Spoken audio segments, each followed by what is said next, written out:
ਇਹ ਦੋ ਉਂਗਲੀਆਂ ਤੇ ਨੱਕ ਦੇ ਵਿੱਚ ਨਾ ਇਹ ਇਸ ਤਰ੍ਹਾਂ ਰੱਖ ਕੇ ਨਾ ਤੇ 10 ਮਿੰਟ ਫੜ ਕੇ ਰੱਖਣਾ। ਜ਼ਰਾ ਫਾਇਦਾ ਸੁਣ ਲਿਆ ਜੇ ਮੇਰੇ ਉਹ ਭੈਣਾਂ ਭਰਾ ਜਿਨ੍ਹਾਂ ਦੇ ਅਕਸਰ ਨਕਸੀਰ ਫੁੱਟ ਜਾਂਦੀ ਹੈ ਨਾ, ਐਵੇਂ ਹੀ ਬਲੀਡਿੰਗ ਹੋਣਾ ਸ਼ੁਰੂ ਹੋ ਜਾਂਦੀ ਹੈ। ਨਕਸੀਰ ਸਮਝਦੇ ਪਏ ਹੋ ਨਾ? ਅਗਰ ਸਮਝਦੇ ਪਏ ਜੇ ਤਾਂ ਵੀਡੀਓ ਜ਼ਰਾ ਧਿਆਨ ਨਾਲ ਵੇਖ ਲਿਆ ਜੇ। ਅਗਰ ਕਿਸੇ ਭੈਣ ਭਰਾ ਦੇ ਜਾਂ ਕਿਸੇ ਜਾਣਨ ਵਾਲੇ ਦੇ ਤੁਹਾਡੇ ਨਕਸੀਰ ਦਾ ਮਸਲਾ ਹੈ ਤੇ ਵੀਡੀਓ ਨੂੰ ਸੇਵ ਕਰਕੇ ਰੱਖ ਲਿਆ ਜੇ। ਆਸਾਨ ਜਿਹਾ ਤਰੀਕਾ ਹੈਗਾ।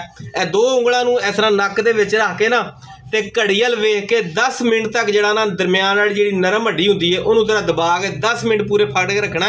ਤੇ ਉਨੀ ਦੇਰ ਤੱਕ ਮਰੀਜ਼ ਆਪਣੇ ਨੂੰ ਕਹਿਣਾ ਕਿ ਸਾਹ ਜਿਹੜਾ ਨਾ ਉਹ ਨੱਕ ਦੇ ਜ਼ਰੀਏ ਨਹੀਂ ਬਲਕਿ ਮੂੰਹ ਦੇ ਜ਼ਰੀਏ ਲਵੇ 10 ਮਿੰਟ ਤੱਕ। ਉਸ ਤੋਂ ਬਾਅਦ ਕੀ ਕਰਨਾ, ਹੱਥ ਨੂੰ ਚੁੱਕ ਲਵੋ ਤੇ ਉਸ ਤੋਂ ਬਾਅਦ ਰੋਜ਼ਾਨਾ ਜਿਹੜਾ ਨਾ ਇੱਕ ਦਫਾ ਲਗਾਤਾਰ 1 ਮਹੀਨਾ ਗਿਰੀ ਦਾ ਤੇਲ ਜਿਹੜਾ ਨਾ ਉਹ ਨੱਕ ਦੇ ਨਰਮ ਹਿੱਸੇ ਨੂੰ ਲਾਉਣਾ ਸ਼ੁਰੂ ਕਰ ਦੇਣਾ। ਤੇ ਮਰੀਜ਼ ਨੂੰ ਬੋਲੋ ਕਿ ਜਨਾਬ ਪਾਣੀ ਰੂਟੀਨ ਦੇ ਨਾਲ ਥੋੜਾ ਜਿਹਾ ਜ਼ਿਆਦਾ ਪੀਣਾ ਸ਼ੁਰੂ ਕਰੇ।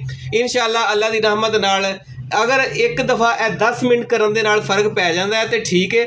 ਅਗਰ ਨਹੀਂ ਫ਼ਰਕ ਪੈਂਦਾ ਤੇ 3 ਮਿੰਟ ਦਾ ਵਕਫਾ ਪਾ ਕੇ ਦੁਬਾਰਾ ਨੱਕ ਨੂੰ ਥੋੜਾ ਜਿਹਾ ਪਾਣੀ ਲਾ ਕੇ ਤੇ ਦੁਬਾਰਾ ਇਹੋ ਹੀ ਅਮਲ ਦੁਹਰਾਉਣਾ ਹੈ ਕਿ ਇਹ ਹੱਥ ਆਪਣਾ ਮੜਾ ਗਿੱਲਾ ਕਰਕੇ ਨਾ ਤੇ ਇਹ ਨਰਮ ਹੱਡੀ ਜਿਹੜੀ ਹੈ ਨਾ ਉਹਨੂੰ 10 ਮਿੰਟ ਫੜ ਕੇ ਰੱਖਣਾ। ਇਨਸ਼ਾਅੱਲਾ ਅੱਲਾਹ ਤਾਲਾ ਕਰਮ ਫਰਮਾ ਦੇਗਾ। ਦੁਆਵਾਂ ਦੀ ਦਰਖਾਸਤ ਹੋਏਗੀ। ਨਬੀ ਪਾਕ ਦੇ ਉੱਤੇ ਇੱਕ ਦਫਾ ਦਰੂਦ ਇਬਰਾਹੀਮ ਪੜ੍ਹ ਕੇ ਕਮੈਂਟ ਦੇ ਵਿੱਚ ਸੁਬਹਾਨ ਅੱਲਾਹ ਲਿਖ ਦਿਆ ਜੇ।